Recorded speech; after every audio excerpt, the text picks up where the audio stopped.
অনেক তাদের অর্থবিত্ত আছে, তাদের অনেক টাকা পয়সা এখনো দেশের মধ্যে আছে, অনেক টাকা তারা পাচার করে নিয়ে গেছে।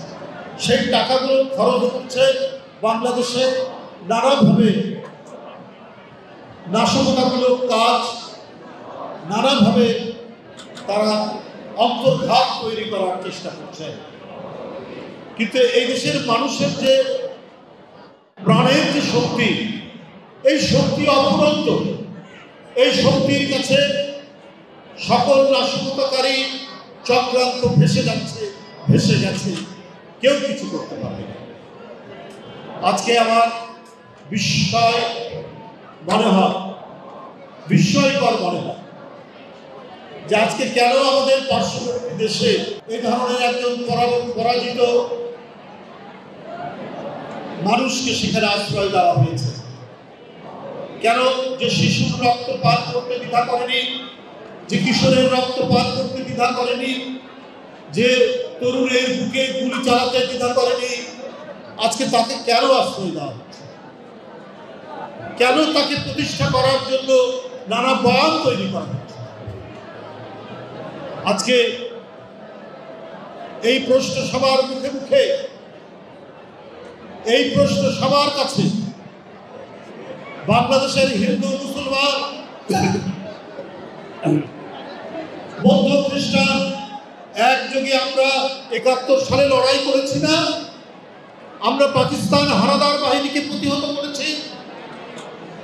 তো অন্য কোনো হানাদার বাহিনী যদি আসে, তাহলে দেশের জনগণ, হিন্দু মুসলমান, বৌদ্ধ খ্রিস্টান, সাঁওতাল, ভীল, চাকমা, মারমা সবাই একযোগে সেটা প্রতিহত করবে।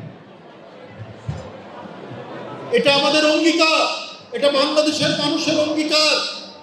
বাংলাদেশ তৈরি হয়েছে কে মুসলমান কে হিন্দু এই পরিচয় নয়।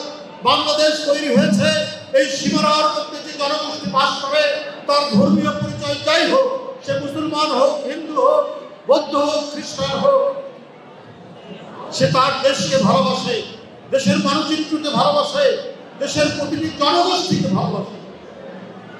এই ভালোবাসায় উদ্বুদ্ধ হয়ে কেউ যদি বাংলাদেশকে নয়া উপনিবেশ করাতে চায়, দিল্লি এবং দিল্লির যারা দাবিদারি করেছে দেশের পরাক্ত শক্তি, তারা যদি নয়া উপনিবেশ করাতে চায়, এদেশে হিন্দু মুসলমান সবাই একযোগে সেটি প্রতিহত করবে।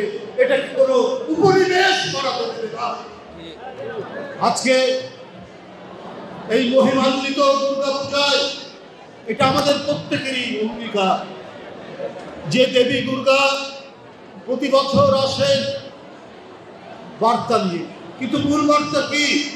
অসত্যকে, অন্যায়কে, অপকর্মকে যিনি বিনাশ করে দুর্গত নাসিক করে যার একটি অভিধান, তিনি তো মা দুর্গা। তিনি সত্যের জন্য, ন্যায়ের জন্য বারবার পৃথিবীতে আবির্ভূত হন এবং তার এই আবির্ভাবের মধ্যে দিয়ে এদেশে মানুষের মধ্যে, অন্যায়কারীর বিরুদ্ধে, পাপীর বিরুদ্ধে, অপরাধীর বিরুদ্ধে তীব্র প্রতিরোধের বাসনা করে ওঠে। কেন দুর্গাপূজার মূল বার্তা হচ্ছে সেটি। আজও অনেক অসুরূপী অনেক মানুষ যারা বাংলাদেশকে ধ্বংস করতে চায়, যারা বাংলাদেশের গণতন্ত্রকে এবং বাংলাদেশকে পরাধীন করাতে চায়, তাদেরকে বিনাশ করার যে মন্ত্রণা, এই বিনাশ করার মন্ত্রণা আমরা পাই এই দুর্গাপূজার মধ্যে।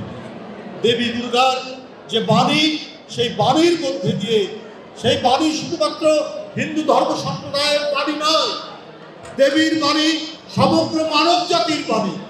দেবীর বাণী বাংলাদেশের প্রতিটি জনগোষ্ঠীর বাণী। আমরা সেই বাণীতে প্রত্যেকেই আমরা উদ্বুদ্ধ এবং সেই জন্যই বাংলাদেশকে কোনো শক্তির আমরা উপনিবেশ